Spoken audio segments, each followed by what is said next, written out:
के बाद तुम्हारा भी क्लास चालू करेंगे, ठीक है। तो हेलो भाई, कैसे हैं आप लोग?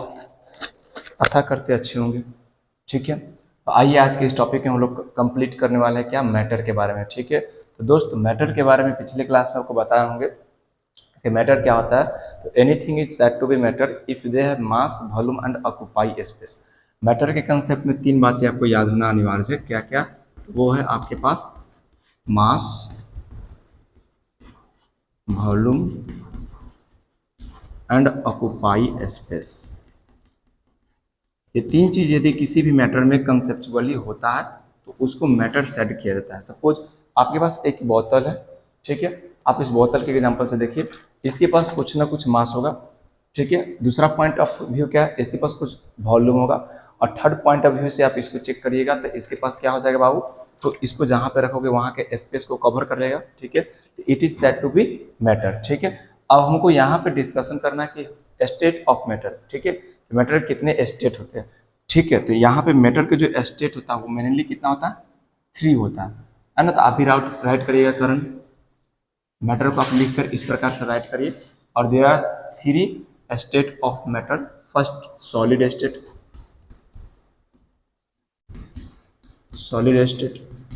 सेकंड लिक्विड स्टेट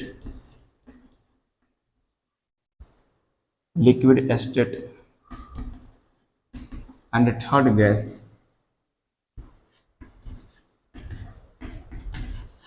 स्टेट, ठीक है। आप इसको लिख लीजिए बढ़िया से, उसके बाद हर एक पॉइंट को अच्छे से समझना है।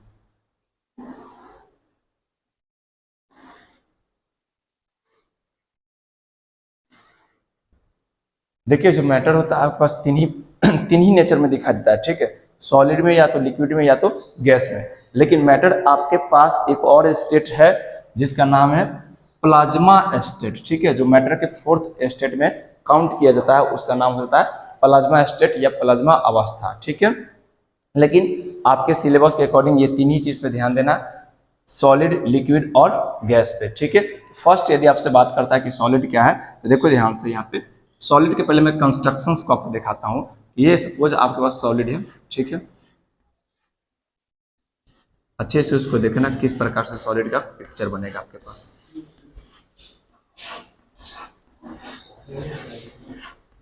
ठीक है, ये आपके पास सॉलिड है। और सॉलिड में खास पॉइंट क्या है, इससे जो कॉन्स्टिट्यूएंट पार्टिकल्स है वो एक रेगुलर अरेंजमेंट में है, ठीक है। ये सॉलिड के खास पॉइंट क्या है कि जितना भी कॉन्स्टिट्यूएंट पार्टिकल्स है उसका एक रेगुलर अरेंजमेंट में। सपोज ये यहाँ से आप काउंट करें तो पूरा एक सीरीज में आ रहा है, नीचे भी क्या है, एक सीरीज में आ रहा है। जबकि आप लिक्विड में इसी को चेक करिएगा तो जो कॉन्स्टिट्यूएंट पार्टिकल्स है लिक्विड का वो थोड़ा सा आपको डिफरेंट दिखाई देगा, ठीक है। मतलब कोई क्रम, कोई ऑर्डर नहीं होता, कहीं से भी वो लथड़ जाता है, कहीं से भी ज्वाइंट हो जाता है। ये लिक्विड के भाई कंस्ट्रक्शन है जो आपको दिखाई देगा, है ना। दोनों में डिफरेंट दिखाई दे रहा है कि ये सॉलिड है और ये लिक्विड है। सॉलिड में खास पॉइंट क्या दिखाई दे रहा है आपको कि इसके जितना भी कंस्टिट्यूएंट पार्टिकल्स है एक डिफिनेट शेप में है, जबकि इसका शेप कोई है। और गैस का कोई शेप नहीं होता। आप गैस को केवल और केवल क्या कर सकते हैं, फील कर सकते हैं, इसका कोई शेप नहीं होता है, नो शेप, है ना। ये वैकेंट होता है। सपोज आप स्प्रे करते हैं रूम स्प्रे, तो कभी भी आप उसको देख पाते हैं कि कैसा शेप दे रहा है, शेप तो नहीं ना दे पाएगा। वो हमेशा केवल आपको क्या देगा, स्मेल देगा, ठीक है ना। तो ये सॉलिड के पहला कंस्टिट्यूएंट पार्टिकल्स है। अब आपसे कोई पूछता है कि सॉलिड होता क्या है, तो आप ध्यान समझिएगा कि मेरा टॉपिक क्या नाम है भाई, सॉलिड, ठीक है। ठोस क्या होता है, ठोस में जितना भी चीज होगा, जैसे सपोज हम एक आपको एग्जांपल से समझाना चाहते हैं। डस्टर कहाँ पे रखे हो, देखो इस डस्टर को आप एग्जांपल से देखो, ठीक है। ये भी सॉलिड है। कैसे सॉलिड है इसकी कंस्टिट्यूएंट पार्टिकल बड़ी एक दूसरे से जुड़े हुए हैं, ठीक है, कंटिन्यूअसली, है ना। दूसरा पॉइंट ऑफ व्यू सब चेक करिएगा तो इसके पास definite mass, volume and occupy space. Definite mass का मतलब होगा कि जितना भी इस प्रकार के डस्टर होगा वो सभी एक ही शेप में होगा, और जितना भी इस प्रकार का डस्टर होगा सबका वेट उतना ही होगा जितना सबका रहता है। जैसे हम आपसे कहे कि क्लासमेट का आपका कॉपी क्या है, लाइए था, ठीक है। सपोज ये आपका कॉपी है, ठीक है। अब ये जितना भी क्लासमेट की इस शेप का जो कॉपी होगा सबका वेट एक होगा और सबका शेप भी क्या होगा, एक होगा। और जितना ये ऑक्यूपाई स्पेस करेगा उतना ही इस प्रकार के क्लासमेट को भी ऑक्यूपाई कर लेगा, ठीक है। अब एक और एग्जांपल समझ लो फिर से कि सॉलिड जो होता है, आपसे कोई पूछता है कि सॉलिड क्या होता है, तो इसके बारे में लिखेंगे ए solid have definite mass volume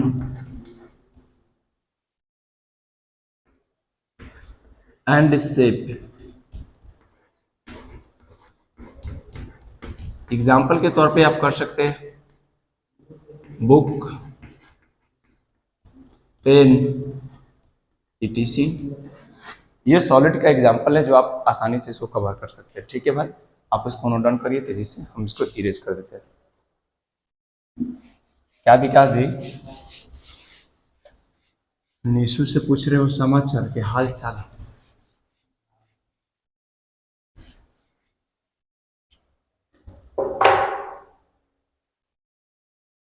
Nishu के खाली बाले उड़ गया, बाकी बस सब सही है। चलो हाजीपुर निशु, हम तुमको अच्छा मेडिसिन करवा देते हैं। ठीक है तो क्या आपको कारण समझ में आया सॉलिड के बारे में? प्रॉपर्टीज पे चले हम। ठीक है, यहाँ पे लिखेंगे प्रॉपर्टीज।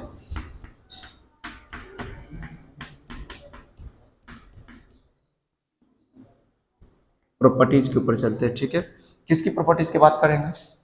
किसकी प्रॉपर्टीज? सॉलिड की प्रॉपर्टीज। ठीक है, यहाँ पे जो प्रॉपर्टीज बात होगा किसका? Properties of solid. ठीक है, ठोस का प्रॉपर्टीज क्या होता है? जैसे आपके एनसीईआरटी बुक लाइए ना, आपको दिखाते हैं कहाँ पे हम लोग कर रहे हैं। देखो ये हम लोग ये इस टॉपिक को कवर कर रहे हैं। ठीक है, यहाँ पे कहाँ पे? यहाँ पे हम लोग है। ठीक है, the gases state, the state of matter, जिसमें हम लोग का इशू द सॉलिड स्टेट। ठीक है, सॉलिड स्टेट के बारे में हम लोग पूरा कंप्लीट कर लेंगे, फिर इसका प्रॉपर्टीज की बात करेंगे, है ना। अब देखो प्रॉपर्टीज में फर्स्ट प्रॉपर्टीज क्या लिखेंगे? लिखेंगे इट इज इनकम्प्रेसिबल। ठीक है, नेक्स्ट पॉइंट में लिखेंगे it's melting point is high. ठीक है, और थर्ड पॉइंट में लिखेंगे it have definite shape, volume. ठीक है, आगे लिखेंगे और क्या बोल सकते हो भाई? It is incompressible, melting point इसका हाई होगा, डिफिनिट शेप एंड वॉल्यूम रहेगा। ठीक है लिखेंगे it's constituent particles are arranged in definite shape। ये आपके पास चार प्रॉपर्टीज है जिसको आपको याद रखना अनिवार्य है। ठीक है, तो आज की क्लास में बस हम इतना ही डिस्कस कर पाएंगे, सॉलिड और सॉलिड के प्रॉपर्टीज।